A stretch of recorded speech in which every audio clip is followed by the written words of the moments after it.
El Paraíso Copán celebra con algarabía condena otorgada a su exalcalde Chandy Ardón, reflejo de un microestado dejado por el narco ante ausencia del Estado. Expertos estiman que colaboración eficaz de Chandy Ardón fue altamente efectiva al desnudar cómo operan los capos en Honduras y las conexiones con el cártel de Sinaloa. Reunión del fiscal general y presidenta del Poder Judicial para revisar casos de interés del Ministerio Público es un mal mensaje por vulnerar independencia de poderes, advierten analistas.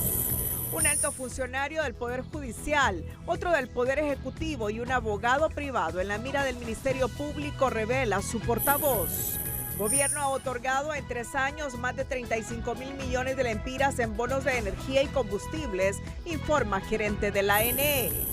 Nuevamente se dispara el riesgo país, según la firma JP Morgan, a causa de incertidumbre política y anuncio de reperfilamiento de la deuda. Consejeros del CNE se reúnen con delegación del Centro Carter para abordar el proceso electoral primario de marzo próximo. Biden saca de la lista de países terroristas a Cuba a cambio de liberar más de 500 presos políticos, y Edmundo González llega a Guatemala y exige a Maduro liberar a su yerno. Este es su noticiero TN5 Estelar con Renato Álvarez y Cristina Rodríguez.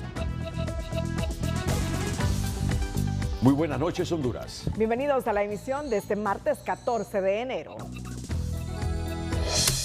La noticia del día es presentada por Claro. Activa tu Super Pack de 15 días con 40 gigas por 250 lempiras.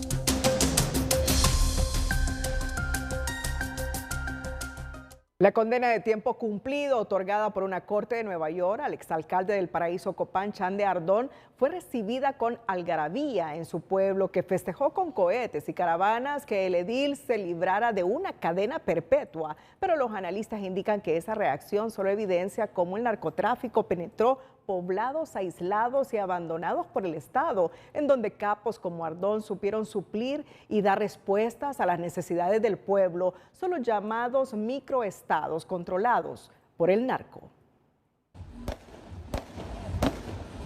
La algarabía y el júbilo que se vivió en el Paraíso Copán tras conocer de la liberación en Estados Unidos de su exalcalde Alexander Ardón sorprendió a muchos, menos al director del CESPAD, para quien esto solo es una muestra de cómo el crimen organizado es capaz de dejar sus raíces hasta en las comunidades más remotas al suplir el papel que corresponde al Estado.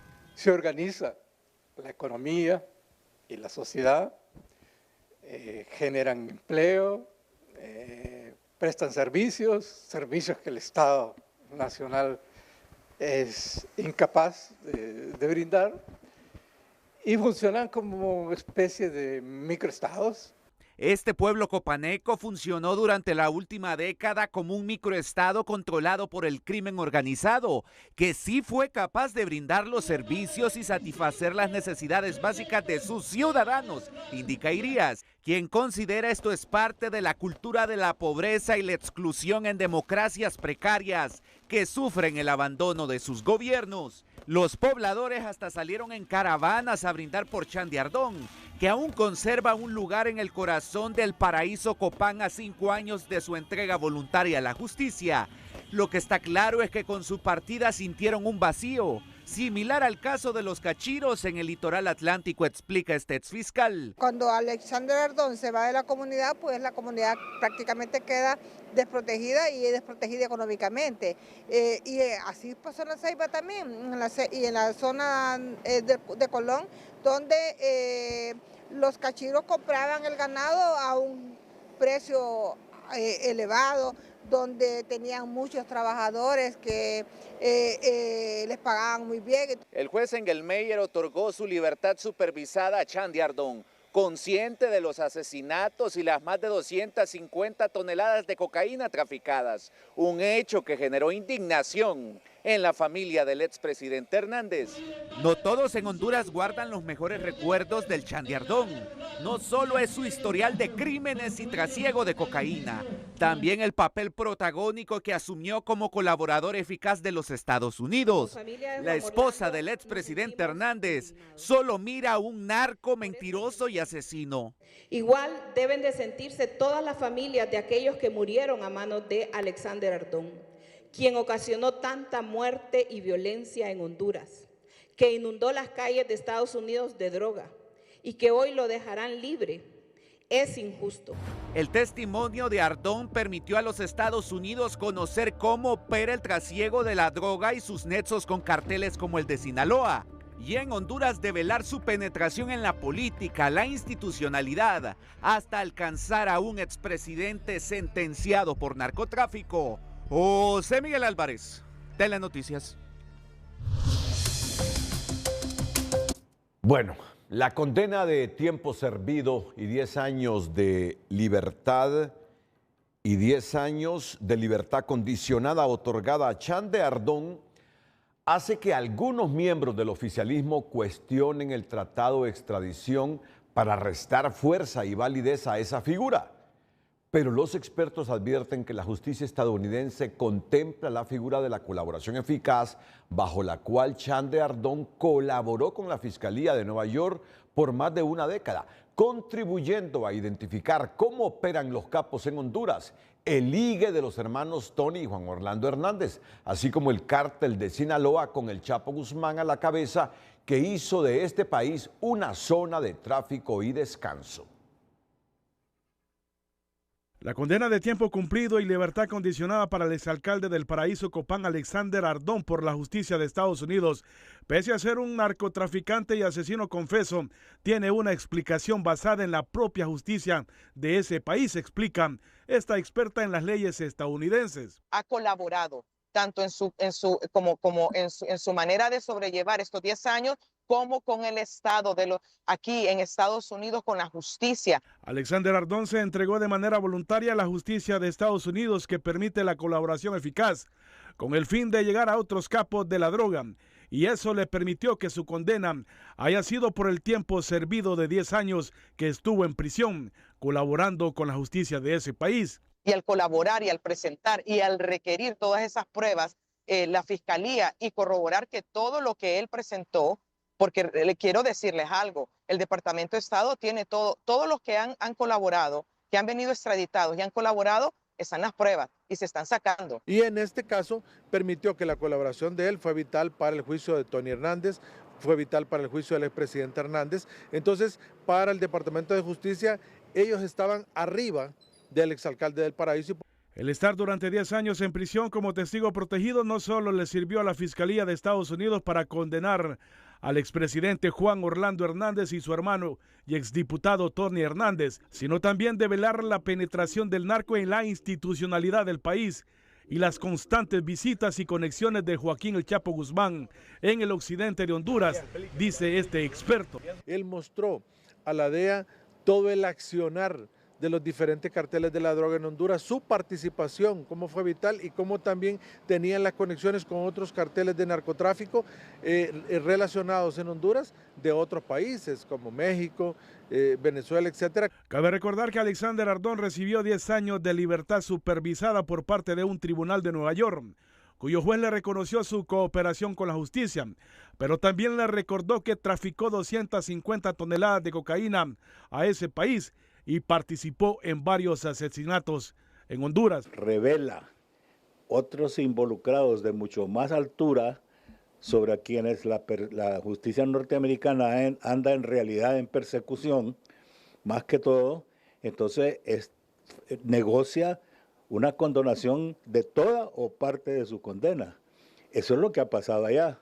Los profesionales consultados cuestionaron las expresiones del diputado de Libertad y Refundación Ramón Barrios del por qué se va a continuar extraditando si en Estados Unidos los dejan libres, en alusión al caso de Ardón. Se activó el tratado de extradición, lo extraditamos, confesó que participó en 50 asesinatos, que violó la ley hondureña, y los Estados Unidos le da libertad vigilada. ¿Esa es la justicia? ¿A seguir extraditando para que les den libertad vigilada? Que los tratados de extradición no están directamente relacionados con veredictos, sentencias o liberaciones que un juez pueda otorgarle a un imputado por haber colaborado en casos, ¿verdad? Tenemos que saber que esto es la ley de los Estados Unidos. Bajo esa figura de colaborador eficaz también se beneficiaron Fabio Lobo, Carlos Hernando Lobo y otros por cooperar con la justicia de Estados Unidos. La precandidata presidencial por el Partido Nacional, Ana García, informó este martes que a finales de marzo se presentará la apelación en el caso del expresidente Juan Orlando Hernández, al tiempo de indicar que tiene la fe puesta en Donald Trump para que le eche una mano a su esposo, dado que el mandatario electo de los Estados Unidos también pasó por el mismo proceso de instrumentalización de la justicia en su contra. No dudo, y en mi corazón siento, que el presidente Donald Trump, quien ha pasado precisamente por un proceso como pasamos nosotros de instrumentalización de la justicia, podría en algún momento conocer también de cómo injustamente a un aliado, a un hombre que trabajó de la mano con el gobierno de Estados Unidos en temas cruciales, como fue el combate al crimen organizado, como fue el tema migratorio, hoy, debido a esta cercanía, fue víctima de una justicia selectiva. García condenó que los narcotraficantes que hundieron a Hernández Alvarado engañaran al sistema de justicia de Estados Unidos. El jefe del Estado Mayor de las Fuerzas Armadas lamentó las limitaciones que dificultan la lucha contra el narcotráfico, especialmente aquellas que impiden derribar aeronaves sospechosas de actividades ilícitas. A pesar de todo, afirmó que están combatiendo el narcotráfico. Las aeronaves pueden entrar a nuestro territorio hondureño y caer en la Mosquitia, pero eso es por las leyes que tenemos. Antes las podíamos derribar, ustedes son testigos, la sociedad hondureña son testigos que derribamos una aeronave y resultado dentro de nuestra institución fue el relevo, le costó el relevo, el cargo a un jefe de la Fuerza Aérea y modificaron las leyes. ¿Dónde se modifican las leyes? Ahora no podemos nosotros derribar los aviones, por sus hechos los conoceréis. Una mentira contada 1000 veces, pueden decir que Roosevelt y Leonel es narcotraficantes, pero que prueben con los hechos. Mi decir tiene que ver con mis acciones, con mis convicciones. Prefiero morir ante una mentira que se cuente 1000 veces para que crean que es verdad. En ningún momento, saben, los miembros de nuestra institución saben el accionar de sus líderes. En otro tema, Hernández destacó el firme compromiso a la institución castrense con la custodia y transparencia del proceso electoral. No es primera vez, ya las Fuerzas Armadas ha hecho este ejercicio democrático de llevar a cabo lo que es el transporte, de lo que es llevar a cabo la vigilancia, el monitoreo, la custodia de todo el material electoral y del proceso también electoral. Y nosotros pues ya tenemos ese legado, tenemos ese adiestramiento, esa capacitación y confirmamos, garantizamos que seguiremos con esos procesos como lo hemos hecho siempre, de manera limpia, de manera transparente, para lograr esa confianza de toda la sociedad hondureña. Respecto a la construcción de la cárcel en Mocorón, destacó que el proyecto avanza de manera sostenida y bajo un enfoque de diálogo con los pobladores de la Mosquitia. La dirigente misquita Mirna Wood informó este martes que la población ha tomado algunas determinaciones y el gobierno continúa con su pretensión de construir la cárcel de Mocorón, y estas van desde impedir el inicio de clases y el desarrollo de las elecciones en marzo en ese departamento. El año escolar queda suspendido hasta que la señora presidenta cancele la idea de llevar una cárcel en la Mosquitia. Si persiste en donarnos esa mega cárcel, señora presidenta Xiomara Castro, no habrá elecciones internas en el departamento de Gracias a Dios. No habrá elecciones internas. Wood insiste que el convenio 169 de la OIT les avala en su posición y están dispuestos a llegar hasta las últimas consecuencias para no permitir la construcción de la cárcel en Mocorón. Este miércoles, antes del vencimiento del término legal, el Ministerio Público interpondrá recurso de apelación con el que pretende revertir el fallo mediante el cual un juez de letras penal de Tegucigalpa otorgó arresto domiciliario para 3 altos jerarcas militares en condición de retiro. La apelación va en 2 sentidos. El primero, porque el juez no concedió la recalificación como lo solicitaron los fiscales del caso de homicidio en el caso de Isi Obed Murillo, al delito de asesinato y de lesiones graves en el caso de Alex Zavala Licón. persona al delito de asesinato en su grado de ejecución de tentativa. El segundo motivo de la apelación se refiere al otorgamiento del arresto domiciliario a los 3 acusados. El recurso de apelación retrasa el señalamiento de la audiencia preliminar. En audiencia de declaración de imputado, un juez penal dictó detención judicial para la ciudadana Darly Nayeli Pérez Lagos, acusada por el Ministerio Público por el delito de maltrato familiar agravado en perjuicio de su hija menor de 3 años, hechos ocurridos el pasado domingo en Marcovia, Choluteca. En la resolución, el juez ha dictaminado la medida de la detención judicial para Pérez Lagos y le ha programado la realización de la audiencia inicial para el próximo 17 de enero a partir de las 9 de la mañana. El avance. Este caso expone la vulnerabilidad que enfrentan los menores en Honduras en relación al maltrato familiar que muchas veces proviene de sus propios parientes, hecho que diversos sectores repudian y condenan y piden castigo para sus autores. Mira cómo ese audio de esa niñita llorando cuando le quemaban uno de sus pies nos afecta también emocionalmente a nosotros aquí en el estudio. Sus pininos en la pintura iniciaron cuando tenía 1 año. Yo pinto desde que tenía 1 año. Manchaba las paredes de mi casa.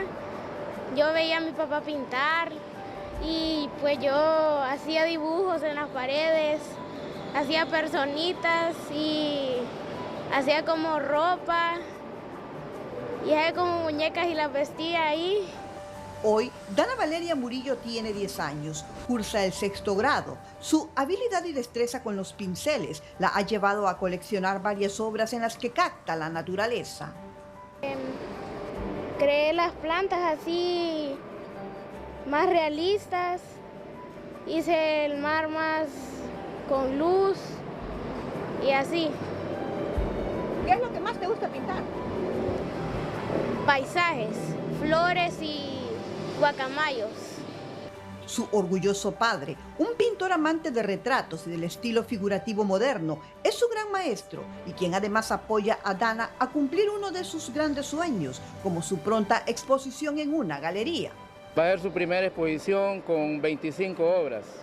Esa es la cantidad de obras que ella tiene dispuestas para exponer y está trabajando en las obras. Va a exponer desde cuadros pequeños hasta obras de formato grande, como este que está pintando ella aquí, de la guacamaya. Así es.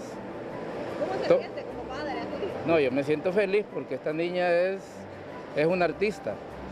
Entre tanto, en este espacio en la avenida Juan Pablo, los transeúntes pueden observar y comprar las obras de padre e hija, 2 talentos hondureños dignos de ser apoyados.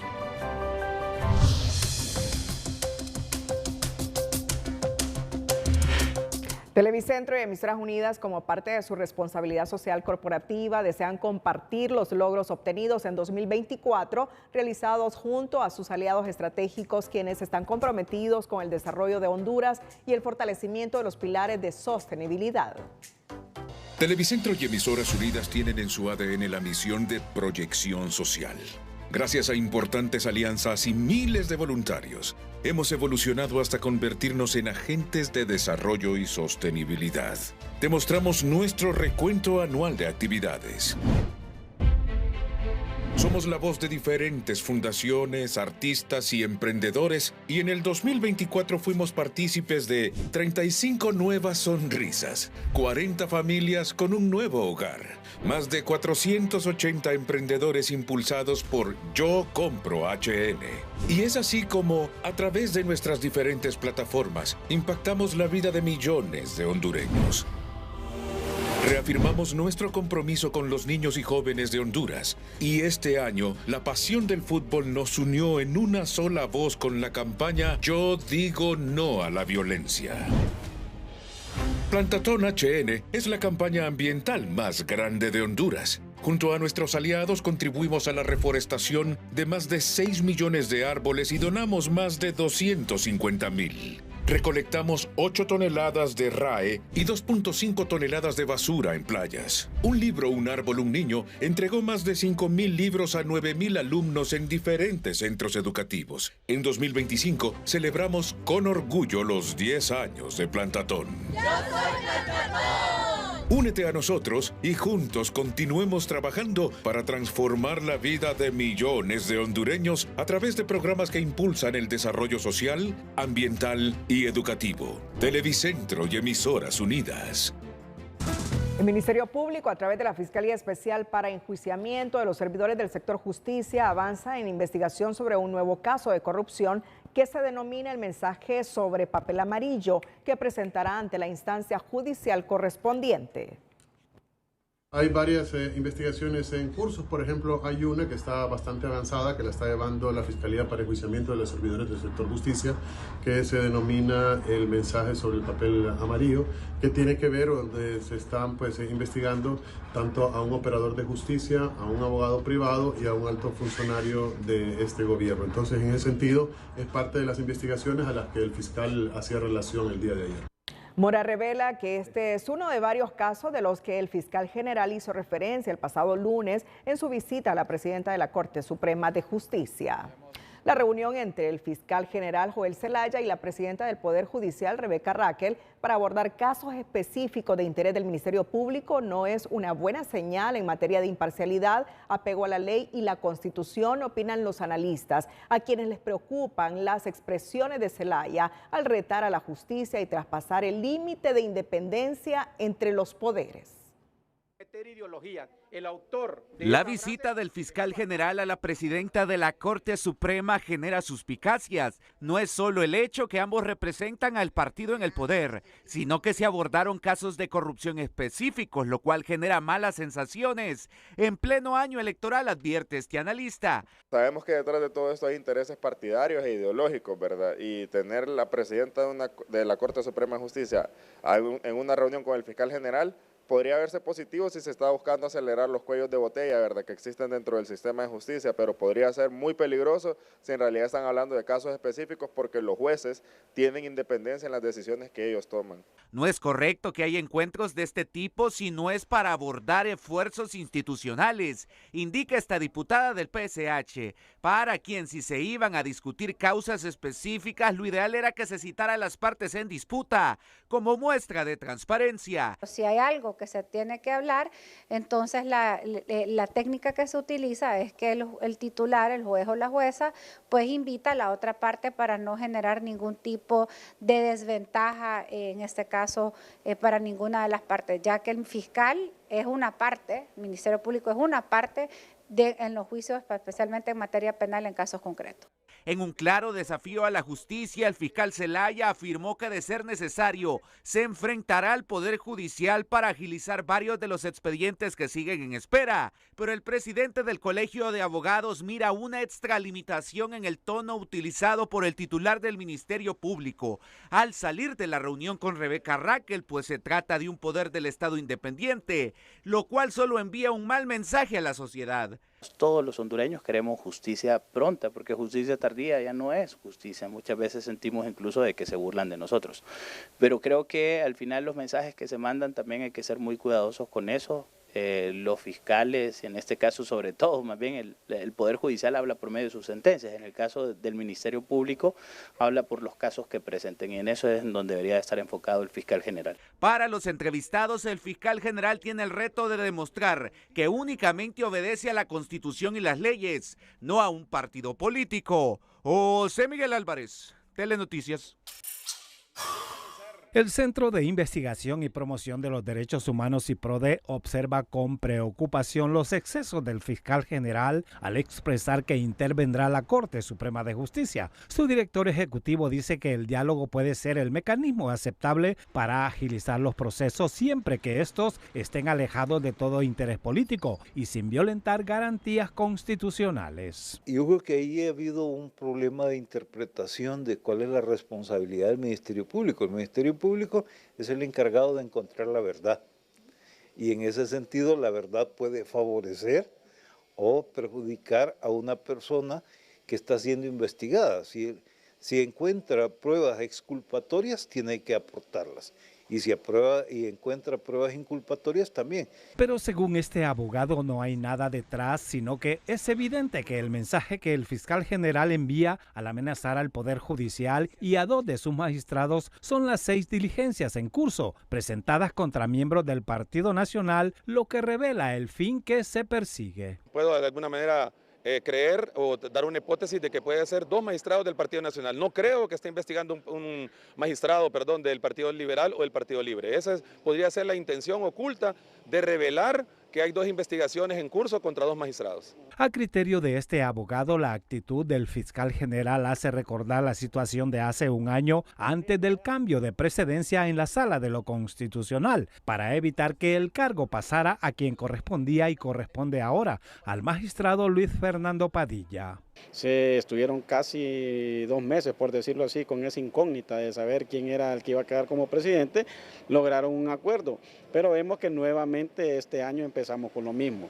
Sinceramente, si estuviéramos en un país de derecho, no hubiera existido ni existiera lo que ha manifestado el fiscal general, porque esa es una verdadera intromisión a un poder constitucional del Estado. En descargo del fiscal general, este no dio nombre de los 2 magistrados investigados, pero analistas le piden dejar la cantaleta del combate a la corrupción para amenazar a la oposición política. Pero también como noticiero responsable solo vamos a hacer una pequeña corrección. Nunca habló el fiscal de intervenir, habló de enfrentarse a la Corte Suprema de Justicia.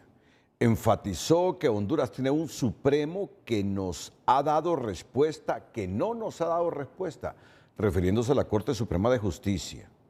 No nos ha dado respuesta y advirtió que de ser necesario vamos a enfrentarnos ante la Corte Suprema de Justicia para que le dé respuesta a este pueblo que necesita justicia.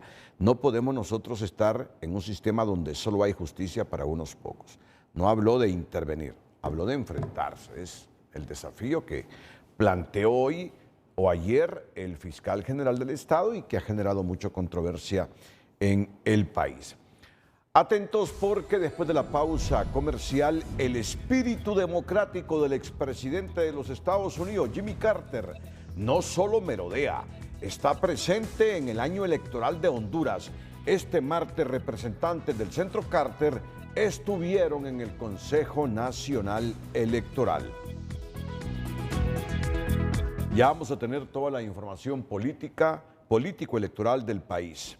Antes, el clima de incertidumbre política atizado por una alta polarización y el anuncio del gobierno de un reperfilamiento de la deuda ha disparado nuevamente el índice de riesgo país, que tras bajar a 322 puntos básicos ahora se ha disparado a 400 puntos, según reporta la firma JP Morgan, al colocar al país con el índice de mayor riesgo en toda Centroamérica.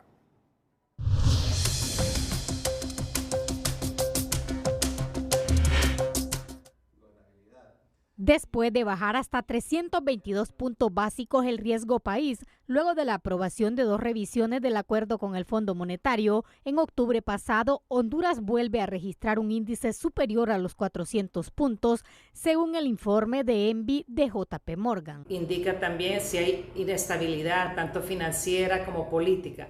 En el caso de Honduras, nosotros hemos incrementado un número de puntos y ya nos está poniendo en la clasificación arriba de los 400 puntos, el cual indica que ya pasamos del riesgo bajo a un riesgo medio. Este indicador se disparó en los primeros días de enero por 2 motivos, según este economista: el anuncio de la presidenta Castro de reperfilar toda la deuda pública y el ruido político que marca la pauta de un año lleno de incertidumbre. Es un año electoral y eso por supuesto incide en la percepción de muchos inversionistas en cuanto a la decisión de colocar o no sus capitales. Se buscaba también un reperfilamiento de la deuda pública externa y eso, claro, es un indicador de que básicamente no podemos pagar la deuda actual y necesitamos reperfilarla. Eso es una mala señal para el mercado.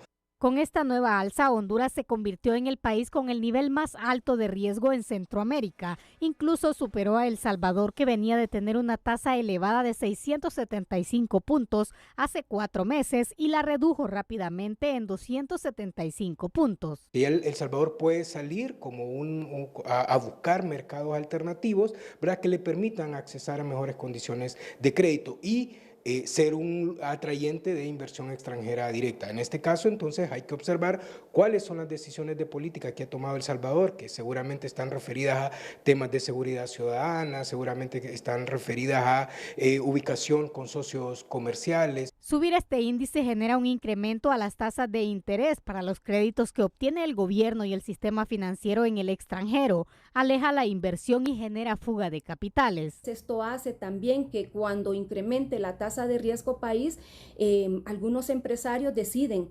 sacar su capital, a lo que le llamamos la fuga de capital, y prefieren ir a invertir a otro tipo de mercado financiero donde las condiciones sean un poco más atractivas. Los entrevistados consideran que este incremento a pocos días de comenzar el año es un mal síntoma para la economía nacional, que las autoridades deben tomar muy en serio para enderezar el rumbo.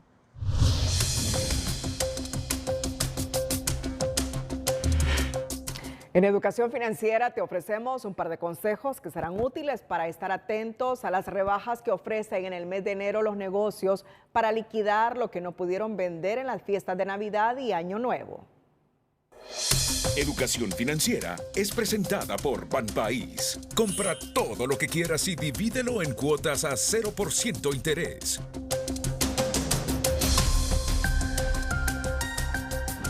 Estar atento. El consejo es estar atento a estas rebajas, pero no para aprovecharlas en exceso, sino para saber controlarse. Aprovechar un descuento significa aprovecharlo en todo sentido, es decir, que deje alegre al comprador, pero también a su bolsillo. Políticas de devolución. Conozca las políticas de devolución de las tiendas donde piensa comprar. En caso de que cambie de opinión o el producto no cumpla las expectativas, es importante saber que puede devolverlo sin problemas y sin gastos de envío adicionales. Esto no solo le da tranquilidad, sino que también evita gastos no planificados. No olvide los outlet. Hay tiendas físicas de outlet y también páginas online. Estos establecimientos suelen tener productos de marca que normalmente tienen un precio superior, pero que están rebajados. Aquí puede ser una buena idea invertir en artículos de calidad como electrodomésticos eficientes que le ayuden a ahorrar dinero a largo plazo. El Consejo Nacional Electoral publicó en la página oficial el diseño de las papeletas electorales en los 3 niveles selectivos de los partidos políticos para las elecciones primarias e internas. Por su parte, la consejera Cosette López informó que espera que la impresión de las papeletas se realice en la segunda quincena de enero. Sí, esperamos en la segunda quincena estar haciendo la impresión de papeletas. Ya ustedes han podido observar que hemos hecho la publicación preliminar de las papeletas y pues estamos esperando que se completen la totalidad de fotografías de lo que haga falta, que los candidatos puedan revisar en estas versiones preliminares, que la fotografía corresponde a la que quieren acreditar y todos los pormenores respecto de la igualdad de condiciones en la cual concurren como candidatos. López reiteró su llamado a los precandidatos para que realicen la revisión de las papeletas para realizar cualquier cambio previo a sus impresiones. El Consejo Electoral y el Centro Carter sostuvieron una reunión para conocer los avances del proceso electoral primario del 9 de marzo. Bueno, el acercamiento de ellos es precisamente para conocer respecto de las elecciones, nuestra perspectiva, la forma en que se está organizando y los avances de manera general. ¿Existe la posibilidad de que ellos sean observadores? Bueno, es una posibilidad, ellos han hecho observación en otros lugares y esperamos que puedan mostrar algún nivel de interés. Pensaríamos que sí, pero no ha sido algo manifiesto expresamente a este momento. López indicó que ya hay varios organismos nacionales e internacionales que tienen interés de ser veedores de las elecciones primarias, entre ellos la Organización de los Estados Americanos, la Unión Europea y la Embajada de los Estados Unidos de América. De hecho son varios. Tenemos, como dijimos desde antes, una invitación que hemos girado a la Organización de Estados Americanos y también a la Unión Europea. Tenemos a ellos, tenemos también la Embajada Británica, que tiene concurrencia en Guatemala, ha manifestado su interés en ser observador. Y también tenemos a la Embajada Americana, que ha manifestado que quieren tener una misión, esto entre otros. El Consejo Hondureño de la Empresa Privada también ya hizo saber su interés de ser observador de los comicios primarios. comicios que son muy caros. ¿Qué elecciones tan caras? Las elecciones primarias de Honduras las deberían costear y financiar los partidos políticos, pero algunos dicen que la democracia es cara. Así dicen algunos, que la democracia es cara, pero son demasiado onerosos las elecciones primarias en nuestro país. 2.000 millones de lempiras aproximadamente, si es que el Congreso aprueba los 500 millones adicionales. El costo de la democracia en los procesos electorales, uno sabe que varía según los países y su nivel de cultura democrática y de confianza en sus órganos electorales. ¿Quién sostiene esto? Los expertos. Costa Rica es un ejemplo. Las elecciones generales son menos onerosas que los comicios primarios de Honduras y no necesitan de la biometría ni el TREP para blindarse de un fraude, porque la institucionalidad ahí sí funciona, que debe ser el anhelo principal de los hondureños, que funcione nuestra institucionalidad, que funcione nuestro Estado de Derecho. La diferencia es abismal. Mientras en Honduras la cifra para realizar las próximas elecciones primarias e internas asciende a casi 80 millones de dólares, en Costa Rica las elecciones generales las hacen con menos de 60 millones de dólares, afirma el magistrado suplente del Tribunal Supremo de Elecciones de ese país centroamericano, Héctor Fernández. Correcto. Más o menos 20 millones si suman los dos procesos del 2022 y del 2026, 20 millones que son las dos ocasiones que la gente ha ido a votar las últimas veces acá. Según Fernández, el padrón electoral costarricense es de más de 3 millones de personas y las elecciones se realizan de forma separada, las municipales cada 2 años y las presidenciales y de diputados cada 4 años. A diferencia de Honduras, ese país no hay primarias, pues los candidatos presidenciales los eligen los partidos políticos en sus convenciones y ello ahorra el costo al proceso electoral. Como le digo, no, hacer una comparación así uno a uno, pues es difícil porque la forma de hacer las elecciones, como por ejemplo ustedes que tienen la obligación de que las primarias sean el mismo día para todos los partidos, nosotros no la tenemos, ¿verdad? Entonces sí son factores que no se podrían igualar, digámoslo así, a la hora de establecer un criterio, porque como le digo, hay países que, por ejemplo, un voto en el extranjero en República Dominicana sale muchísimo más caro que en nuestro caso, porque ellos tienen que casi que instalar una sede en cada país donde van a permitir el voto de sus ciudadanos. Otro factor que incide para que el costo electoral de la democracia costarricense sea bajo radica en que poseen una fuerte institucionalidad y confianza en el Tribunal Supremo de Elecciones. Existe también una buena cultura democrática que les permite blindar el proceso de amagos de fraude. El uso de la tecnología como la biometría o el TREP, por ejemplo, no es necesario, asegura. Pero sí no tenemos ahí, por ejemplo, reflejados servicios concretos que hayamos contratado a empresas privadas, porque eso resulta caro, ¿verdad? Incluso lo que es, por ejemplo, la transmisión de resultados, que es algo de los aspectos muy caros en la mayoría de los países, acá por ley obliga a las empresas de telecomunicaciones a darnos los servicios.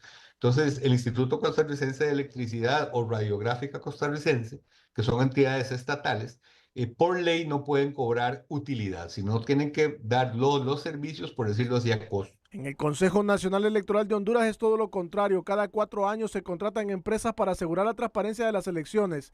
Recientemente este órgano electoral contrató a la empresa estadounidense Smartmatic para transmitir los resultados y blindar el padrón electoral con la biometría para evitar doble votaciones.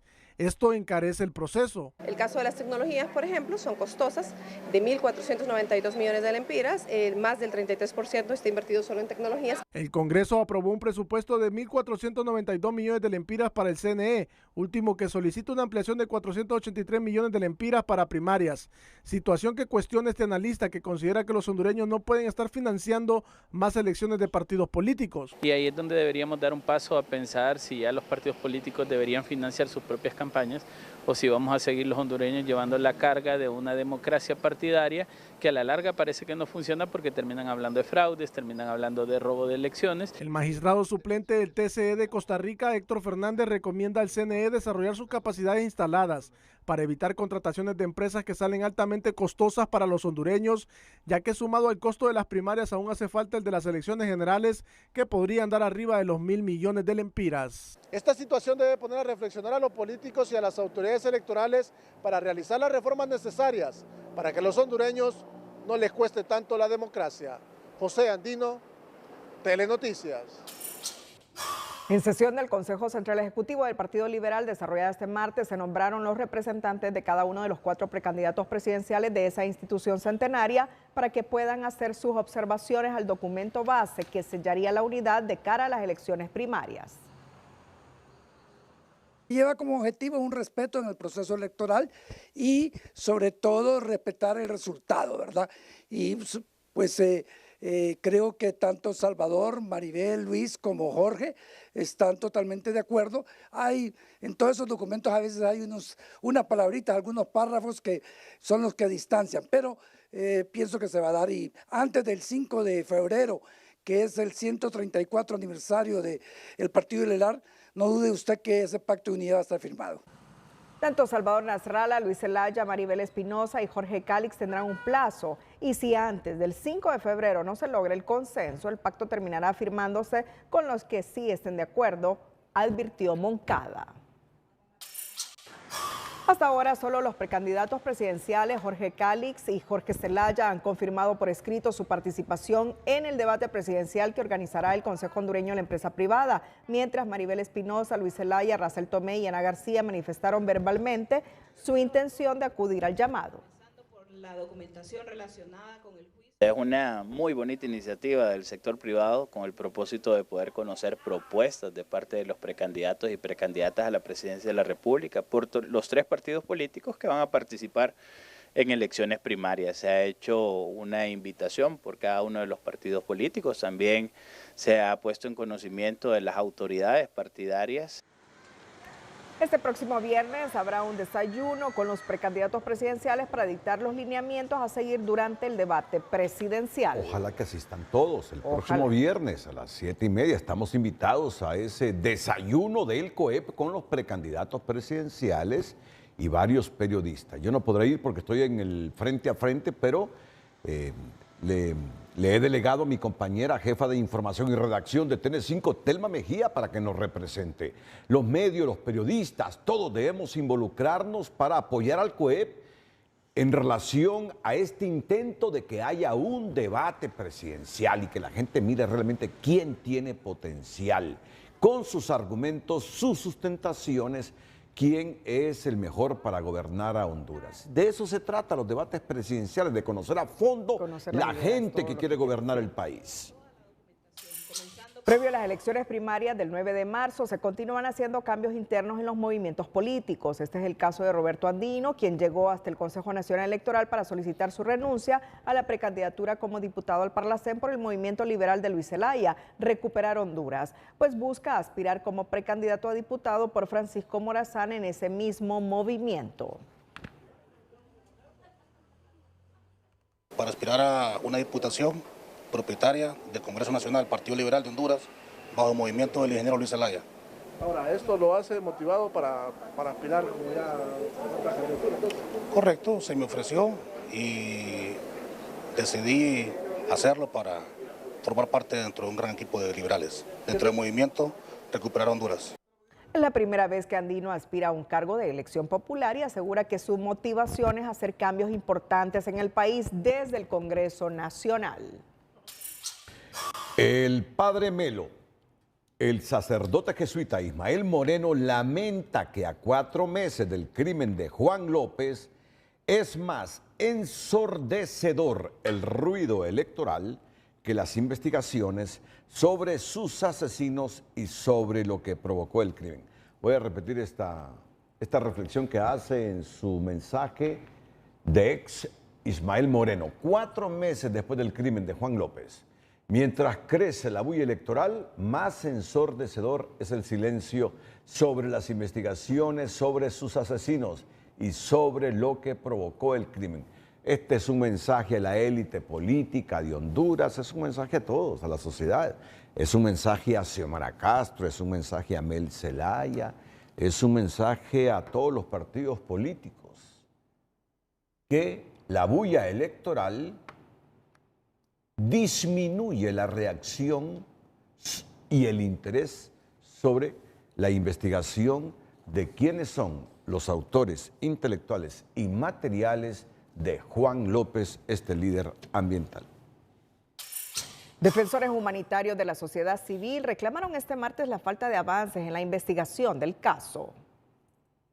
El pasado 7 de noviembre del 2024 fue suspendida la audiencia inicial programada a ser desarrollada en los tribunales de justicia de San Pedro Sula a solicitud del Ministerio Público, con el objetivo de continuar fortaleciendo las pruebas que involucran a estos 3 sospechosos y también con el objetivo de fortalecer la acusación contra estas personas.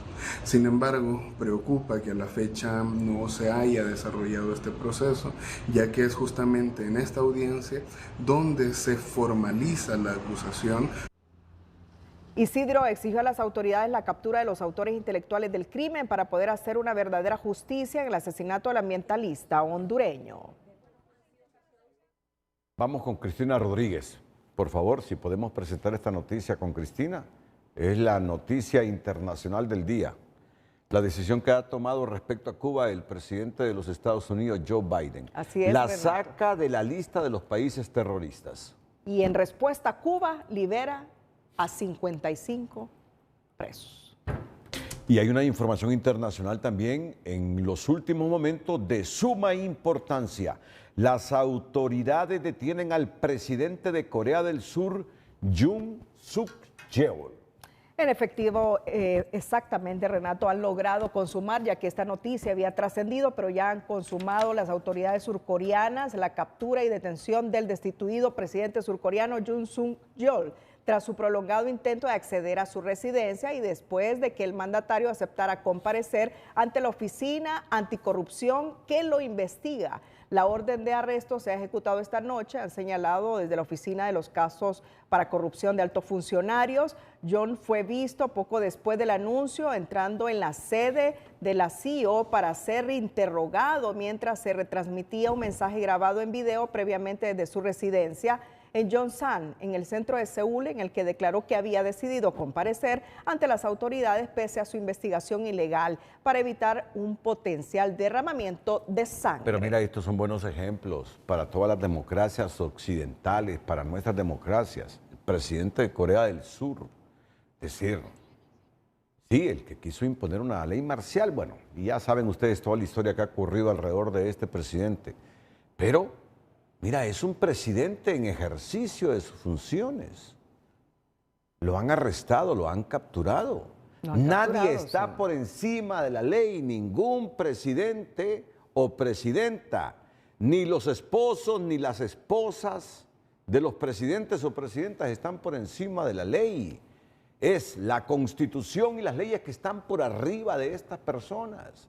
Es en Asia, lejos de Honduras.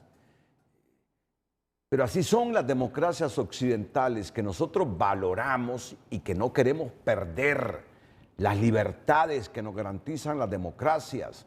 Aquí nadie es más que las instituciones y la misma ley. Es lo que Honduras quiere preservar, mantener.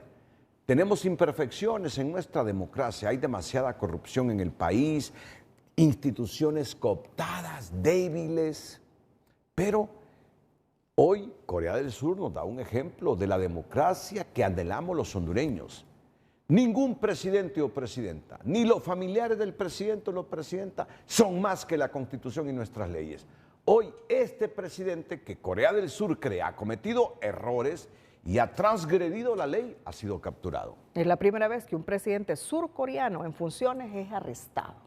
Bueno, sí, sigue con más elementos. Bueno, es bueno que internalicemos lo que significa vivir en un país democrático. Y ha sido destituido por su breve imposición de la ley marcial en diciembre y atrincherado en su residencia desde entonces. Accedió este día o esta noche a abandonar el recinto para comparecer ante las autoridades y mientras estas intentan concretar pues lo que ha sido hoy el arresto. Bueno, internalicemos estos ejemplos. Si no lo internalizan las autoridades, quienes no gobiernan, internalicemos el pueblo para reaccionar y hacer que, por favor, se descubran los ojos quienes no quieren pensar como demócratas.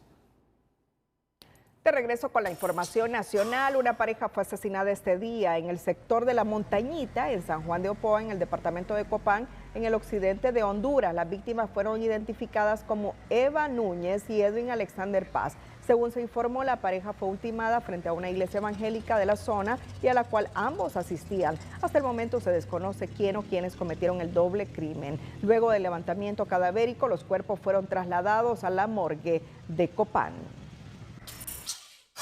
La Secretaría de Seguridad lamentó el fallecimiento del subinspector de la Policía Nacional, Orlin Nehemías Hernández Villalta, quien se disparó en la cabeza el pasado lunes por razones aún no esclarecidas. El deceso del funcionario policial ocurrió en las instalaciones del Instituto Hondureño de Seguridad Social, donde permaneció bajo atención médica de emergencia, pero lamentablemente los esfuerzos médicos no lograron salvarlo y se confirmó su muerte durante las últimas horas. El sepelio se realizará este miércoles.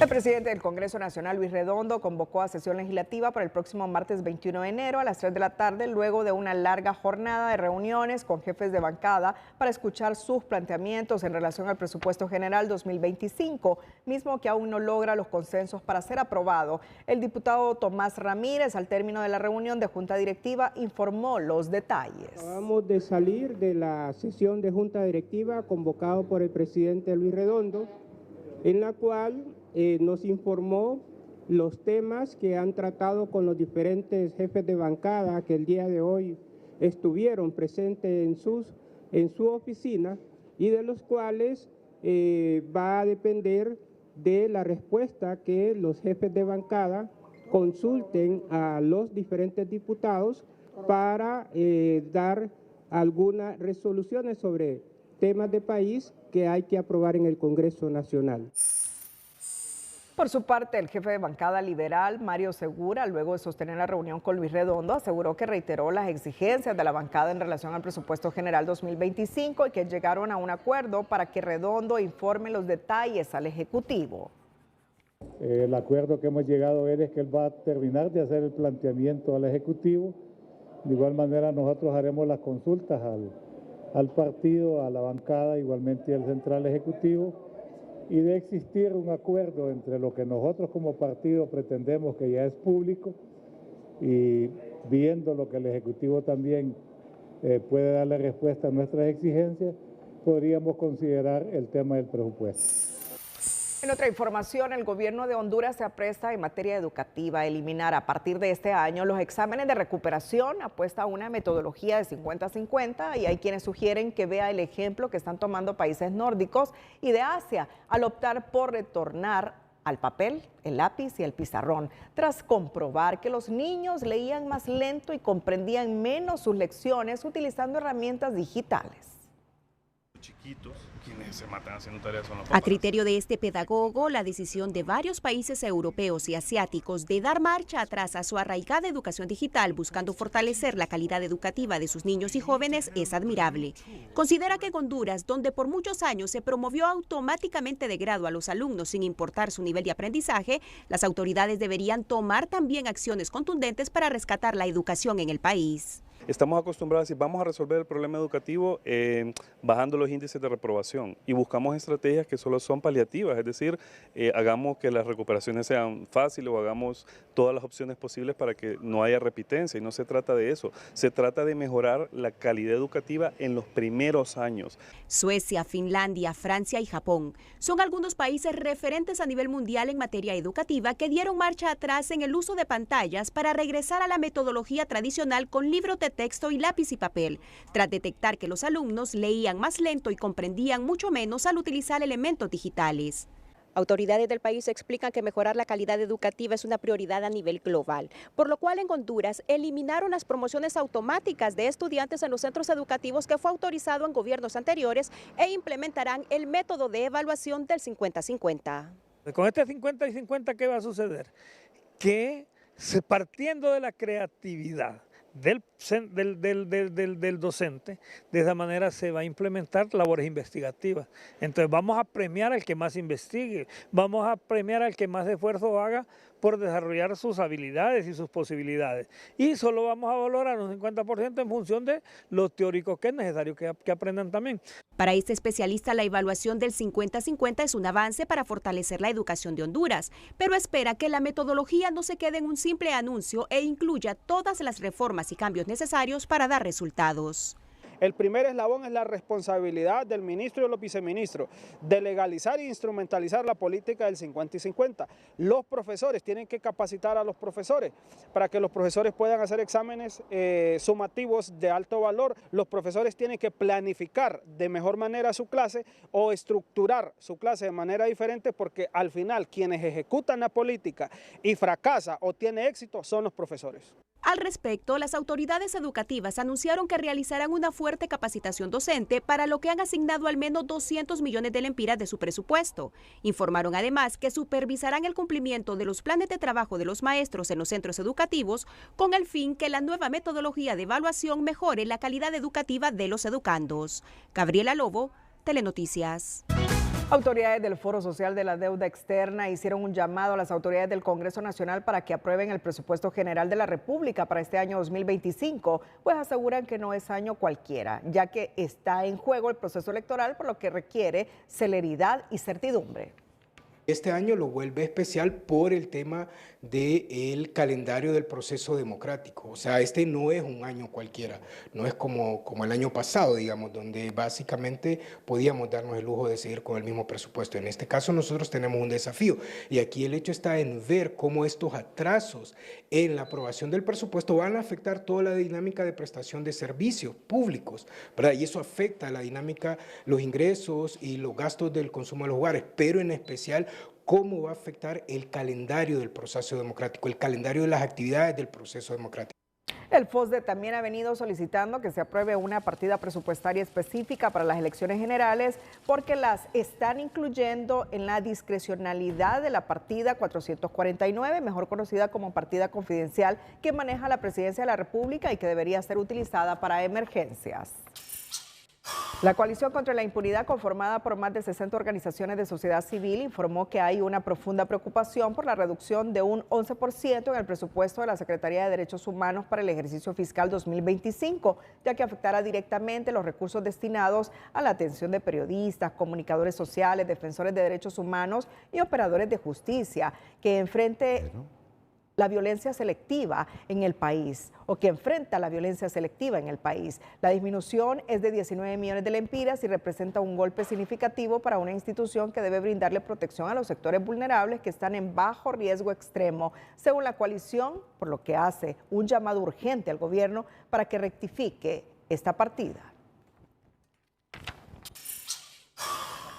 La Secretaría de Desarrollo Económico informó este martes que las exportaciones disminuyeron en $318 millones, equivalente a un 3% al mes de noviembre, reportó el Banco Central de Honduras, al detallar que obedeció a una reducción en los envíos de productos como café, banano, aceite de palma y camarón, afectados por fenómenos climáticos, acceso a mercado, plagas, bajos precios y escasez de mano de obra. En consecuencia, las exportaciones sumaron 10.281 millones, mientras las importaciones superan los 18.000 millones, disparando el déficit comercial hasta los 7.862 millones de dólares, un 9% más que el año anterior. Esto refleja que Honduras se vuelve cada vez más dependiente de los productos importados. La Secretaría de Desarrollo Económico informó que luego de sostener varias reuniones con los fabricantes y distribuidores de útiles escolares, lograron un convenio para que no haya ningún incremento en los precios de los útiles para este año escolar y que más bien favorecerán a la población con una rebaja en los precios actuales. También informaron que estas empresas participarán en las ferias escolares en las fechas siguientes: el 29 y 30 de enero en el Centro Cívico Gubernamental, del 7 al 9 de febrero en el Parque Central de Tegucigalpa y en las mismas fechas en San Pedro Sula, frente al ferrocarril, en la primera calle entre Primera y Segunda Avenida.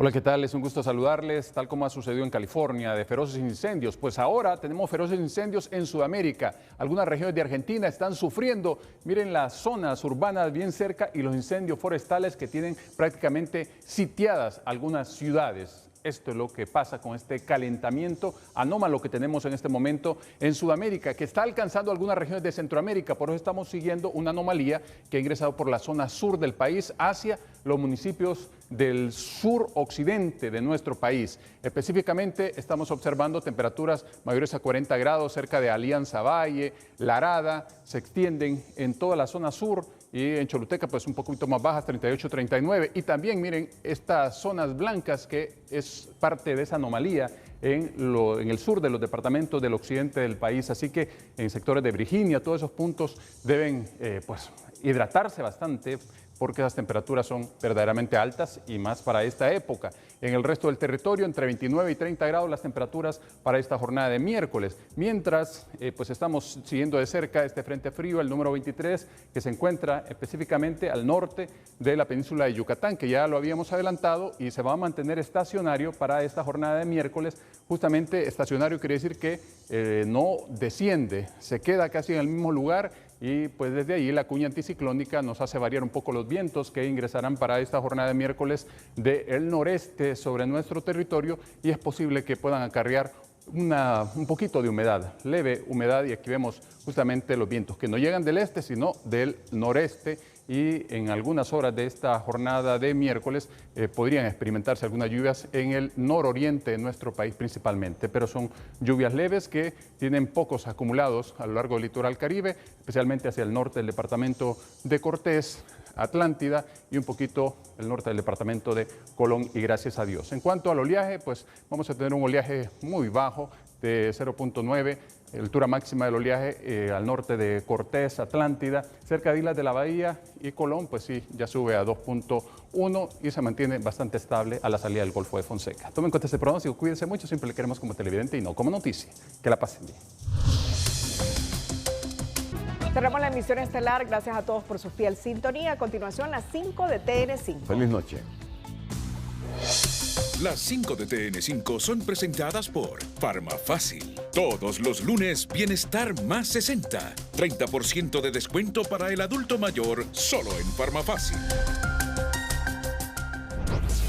El Paraíso Copán celebra con algarabía condena otorgada a su exalcalde Chande Ardón, reflejo de un microestado dejado por el narco ante ausencia del Estado. Expertos estiman que colaboración eficaz de Chande Ardón fue altamente efectiva al desnudar cómo operan los capos en Honduras y las conexiones con el cártel de Sinaloa. Un alto funcionario del Poder Judicial, otro del Poder Ejecutivo y un abogado privado en la mira del Ministerio Público, revela su portavoz. Consejeros del CNE se reúnen con delegación del Centro Carter para abordar el proceso electoral primario de marzo próximo.